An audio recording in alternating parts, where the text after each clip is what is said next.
Connected, you He's connected, connected. man. Yeah, You and know? but it took me. It was hard for me because I'm still traumatized from that stuff. Right, So when I see him, right, I have to just say, let me look real closely at your eyes and right, your right, energy right, before I even right, engage because I don't know if you're right, an NPC, right. something else. Listen, bro, there was a teacher that taught me some things. I know we on live right now, but because of the skin tone he came in, I had to go beyond that and be like, Yeah, yo, this is because you might miss your blessings sometime, exactly. man. You know what I mean? And you gotta read energy and know who's who. So this is Brother Dooley once again live. I got a good friend here, man. He came to Brooklyn. I'm in Brooklyn.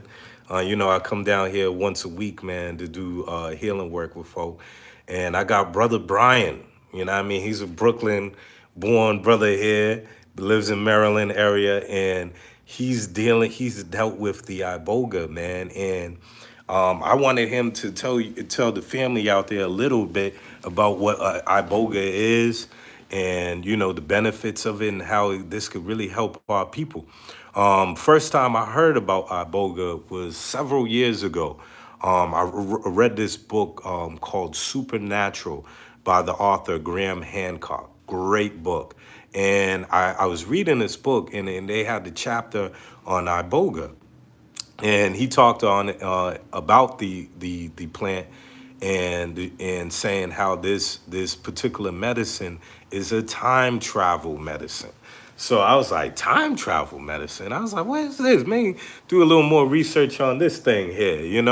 And then one day I'm hearing even Baba Kalindi speak upon the Iboga, and big up to Baba Kalindi, the mushroom master. Recently we just had the Detroit Psychedelic Conference, which was amazing. If you wasn't there, man, shame on you. You should have been there. Hey, what's up, man? What's going on? It was a experience in itself, just to see all these melanated people from around the world, from around the United States, coming together, sharing information, sharing their love for the medicine work and all these different things. It was a experience within itself. And Baba Kalindi would have these conferences every 2 years. So I think the next one would be maybe 2024. So if you're around and about, inshallah, hopefully we're gonna be popping off that in 2024 with the next Detroit Psychedelic Conference. But my highlight at the conference, and I'll say it again, was the gong session at Brother Sincere 7 spot. Hands down, it was wild. You know what I mean? I have a lot of love for Brother Sincere, a good man. He opened his home to everybody after the conference, and you had one sister there. Her name is Nikki Monty. She's a gong master. She does sonic alchemy. She did this gong session, which was beyond words. You know what I mean? Had the ancestors moving through people that night. You know what I mean? To the point later on that night, my homeboy Firewater had the spirit of the tiger come through him. You know what I mean? Dude start leaping through the grass. I ain't never seen anybody move like that in my life, man. It was off the hook. But I want to let Brian say some things about his experience, because I felt like it was a great, great experience. And here he is right now. Yeah, peace, This is Brother peace, Brian. peace, everybody. Just happy to be here doing the work with Brother Dooley. We got finished doing some combo and also some venom peace, sister, and some peace and some venom. But I wanted to share my first plant medicine, my very first introduction into the entheogen domain and the entheogen world, to help us sort of tap into our inner space. So before doing anything else, I jumped into Iboga because according to my research, so I was intellectualizing, right, consciousness. You can't intellectualize consciousness. Eventually you gotta do the work. So jumped in, did the work with what was calling for me, if that makes sense. So heard about the ayahuasca, and they said it's like a warm embrace of a nurturing mother. And the Iboga would be more like a stern father that really hammers things into you. And I said, you know what? I want the hammer. Let's go. So went to do the Iboga. Sat with a practitioner who studied with the Bwiti tribe in Gabon. He studied there for 7 years. He was a Westerner who went there to bring it to heal the West. Obviously, you can't do it in America, so I flew down to Costa Rica. Spent like 7 days from the 2nd through the 9th earlier this year, February. Spent 7 days there. Drove up the mountain, spent 5 hours in the car, but got there and breathed the freshest air. Then we went into ceremony. The next day, we went into ceremony after eating really good, really clean food. You know, there are dietary precautions we take prior to that, certain fasting. Got it. I got it. Yeah, certain fasting requirements that have to be done before we take the medicine. But my initial reaction was this is right for me when going through the process. It started out with a a campfire. It started out with a campfire. About a half dozen of us sat around the campfire, and if you can imagine trying to swallow several cups of ground coffee beans. That's what the Iboga, straight up, that's what the Iboga experience is like, trying to get it down. If you can get through that, you gotta, that's vital to get the experience you need. So we went around in a circle. We were sitting around in a circle. The Iboga provider gave us several cups of this ground up root. So Iboga is a plant, but plants have roots. This plant's root has the medicine. So we grind it up, we ingest it, and we wait. For some, it took an hour to kick in. For me, it took 5 minutes. I was the first one who was purging, and we were sitting at the campfire. So it's a purgative. It could be purgative like some other the medicines, like ayahuasca and different things. Highly purgative. Okay. Highly. Some of us were going all night. Wow. Highly Wow. purgative. Wow. So it reminded me of the combo. But the Okay. combo was for 25 minutes, 30 minutes. Okay. Iboga was all night. It was Wow. all night. Purging All night. Yeah. Even the dry heat. I mean, it was just coming out. And I'll share with you some of the purging stuff later. But for now, let me sort of go step by step to get so everyone can get a good picture of the experience that I had. So after falling out of my chair, You fell out your chair. fell out the chair, just fell right out the chair. We were in the plastic picnic chairs in the grass around the fire. Fell out the chair, grabbed my bucket, and went to town on that bucket. Wow. Me and that bucket were real close friends. Wow. Then I couldn't, I was a little wobbly, couldn't really walk, so they escorted me over to where we were sleeping that night. So we slept on mats. We didn't go into our rooms to sleep. We slept all under the same tent on mats. And it was a closed tent. So it was, I'm saying that for a reason. It was actually enclosed. So if you look up, you see the tent, right? We weren't outside. Now, here's the fun part. Okay. So we take the medicine, we purge, we lay down, we purge some more.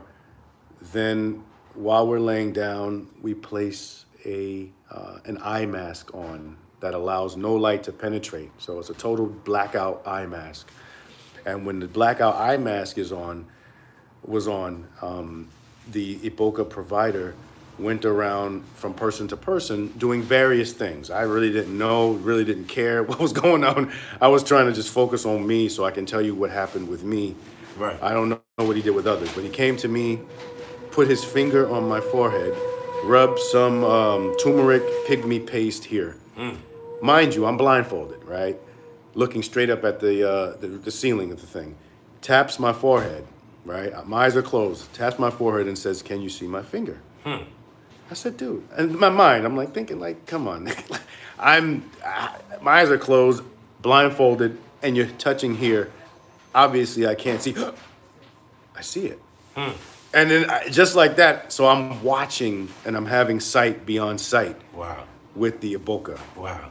On top of that, I'm looking down, like some laying down, so I'm looking at my toes, and I'm like, are those my feet? I move my foot to the right. Yeah, move it to the left. Yeah. So I actually am seeing with my Wow. eyes closed. Wow. So the third eye wide open, wide open. So then the provider asked, "Can you see the night sky?" I don't know how he knew I could see the night sky, but yeah, I actually could see the night sky beyond the tent, beyond that. So Hold on. Let's paint this a little clearer for our people here.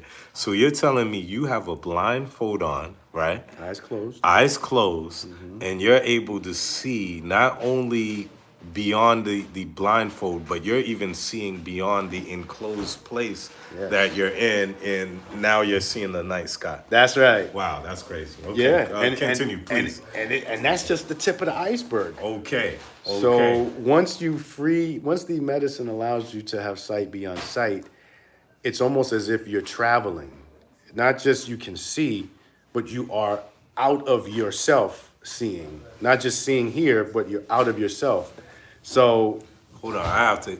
For all those '80s cartoon fans, do y'all remember Thundercats when he would see sight beyond sight and put the little sword Lion-O? That's You right. know what I mean? And just like you could be see, that's just popping in my head. And also, like we were speaking a little earlier, Brian, about I'm a big comic book fan, so Daredevil. For those who are into Marvel and would see Daredevil, it had me think when he was telling me his experience, like, what do blind people really see? You know what I mean? When we even think of like Stevie Wonder or others, like in the Marvel universe, you have Daredevil who has this, what they call it, like the echo, like, with the Sonar. bats, sonar, Yeah. sonar type of thing. He was able to actually see things from a vibrational perspective and see things more clearer than people with their own two physical eyes. I had to add that on while you're speaking then, but that had me think about that when you're saying that. We definitely have some powers that have been dormant for a really, really, really long time. From a variety of reasons we're not going to get into here. But Interesting. we can unlock our other unused portions of our brains and our powers to see and heal. So let's continue this journey now. So Yes. now I'm practically traversing the cosmos because he says, all right, now that you can see the night sky, now visualize yourself as a bird and fly like a bird straight up. And I did it. And guess what? I'm in the cosmos. I'm in the stars, right? Then I actually call for the ancestors. Wow. So I'm seeing the ancestors that I didn't even know of. And I'm seeing all the eyes, right? I'm seeing eyes floating, probably indicating that this eye is open. Communicating with the ancestors is beautiful. You can get some really good wisdom from the ancestral realm. Also, there are ancestors that you don't know that will come to you and introduce themselves. So this Wow. happened to me. One introduced himself to me, and I forgot his name. And then during the ceremony, because I forgot his name, I said, I'm sorry, but ancestor who came, what was your name again? He comes back, he identifies himself, gave me his first name. And after I get back to the States, I asked my elders, my surviving elders, my aunts, hey, is there a person named Charles in our lineage? He said, yeah, your great grandfather, Charles Good. I'm like, wow, Wow. wow. And you wow. never met this guy? Never met him. Never Never met- met him. Wow. Never ever met him. Interesting. Never met him. And on top of that, so I'm jumping now. Fast forward, I come back to the States. New man, better father, better husband, just better. My great aunt sees this change. She books a flight and goes because of the revolutionary changes, mental physical, and also I looked at least 5 to 10 years younger when I got back. So that was one of the things that they told us on day one. They said you should take a selfie of yourself, and then take another one when you leave, and see how you look. You might look 3, 5, even 10 years younger, and he was right, absolutely right. So So that has me think about something. I went to Costa Rica too. That's where I went for my training for combo for frog medicine, and people said the same thing about me when I came back. You know, because we was constantly cleaning ourselves out with the combo, Right. and it worked on a cellular level. You know, it's tightening your skin, all these different things. So that has me think about that. Like, you know, you said to me that it healed your knee. it did. Oh yeah, yeah. It Yeah. healed my knee. Yeah. So yeah, I can definitely share. So last summer. Last summer I was hiking, trying to clear my mind, right? Trying to find some semblance of peace. So I went to a park near my house and walked across a log. My leg slipped, and the inner part of my knee hit the log with so much force it actually broke it. It actually like broke. Wow. So I think it was an MCL or whatever it was that was completely ripped. So this thing, obviously, I don't trust the Western medicine. So I said I'm gonna just tough it out and tough it out. So weeks later, months later, it heals, but it's painful. It's painful. I'm reminded constantly that I slipped off this damn log. So after Iboga, I haven't felt pain since in this knee. Wow. So it actually healed physically. Don't know what it did, don't know how, but it actually healed physically. In Wow. addition to mental clarity, in addition to spiritual growth, it's like a total cleanse, and anything that was broke, it fixes if it can. So it was really powerful. Let's see. Then there were so many different visions. So this is really important to know.